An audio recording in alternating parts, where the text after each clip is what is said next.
伫咧高雄的国中国中，有一位吴志宏老师，对这学期开始用台语来教国中3年的地球科学。吴老师调查家长甲学生的意见了后，大家拢无人反对。老师自安尼开始就用台语教地球的知识。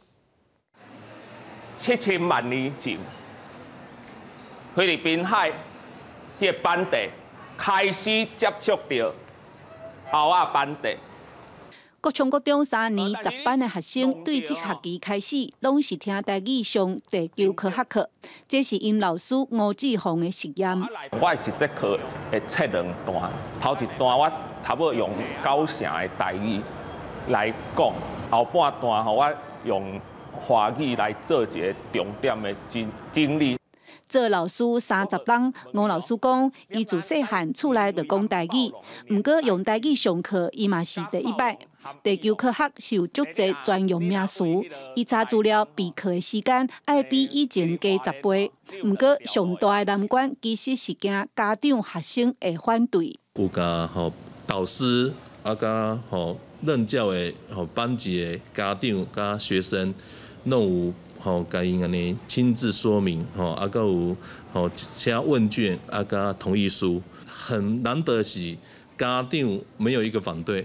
洪吴老师更加感动的是，学生拢嘛真主动，台语听甲无的学生会坐起听有的同学边啊，同学拢会斗相共解说翻译。是会有一些地方听不懂，我其实不是完全听不懂，还是可以听懂一些些。然后听不懂的地方，我就拿课本出来看一下。 本身出来就讲台语啊，所以上课讲台语，所以嘛，因拢赞成。还蛮新奇的吧，因为这就是上国中之后就没有什么机会能学到台语。吴志宏老师因为爱耍乐器，嘛捌伫音乐课用台语教乐琴，互其他的老师观课学习。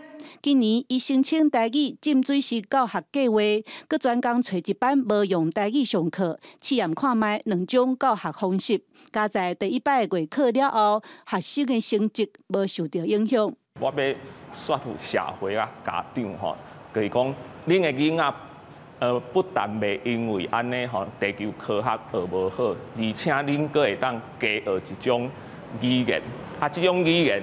以后对伊出社会，对伊做有帮助。吴志宏讲，伊毋是要爱学生去记课本台语的名词，安怎讲？是希望因惯势听台语，听久就会晓讲，嘛希望互其他的老师参考，未来会当有愈来愈侪老师用台语上课。记者陈家军、赖维泽高雄报道。